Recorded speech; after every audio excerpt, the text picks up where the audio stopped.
የሆነ ሰው መጥቶ እኔን አግብቶኝ ላንተ 5 ሚሊዮን ብር ከሚሰጥህና እንዲሁ ከነድህነታችን በፍቅር ብንኖር የትኛው ይሻላል? ኧረ ወይ ጥያቄ ከየት ነው የሚያመጡት ግን ሴቶቹ? የቤት ኪራይ ከፍለሻል? አዎ ማስቀየት ነው የሚሻለው። የጠየኩት ጥያቄ መልስልኛ። ምን ነበር? የሆነ ሰው መጥቶ እኔን አግብቶኝ ላንተ 5 ሚሊዮን ብር ከሚሰጥህና እንዲሁ ከነድህነታችን በፍቅር ብንኖር ይሄ ቁጭራሽ የሚመለስ ጥያቄ አይደለም። አከራዋ ግን አለች ይመችሽ።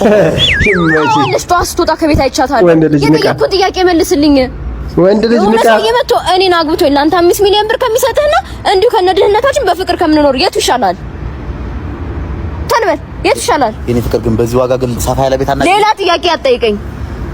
ከ5 ሚሊዮን ብርና ከኔ ሰው አግብቶኝ ከሚወስደኝና አንተና እኔ በፍቅር ከምንኖር የትኛው ይሻላል? ለምን ኮንዶሚኒየም አንገባም? የምጠይቀህ ለምን ማትመልስልኝ? የሆነ ሰውዬ መጥቶ እኔን አግብቶኝ ላንተ 5 ሚሊዮን ብር ከሚሰጥህና እንዲሁ ከነድህነታችን በፍቅር ከምንኖር የትኛው ይሻላል?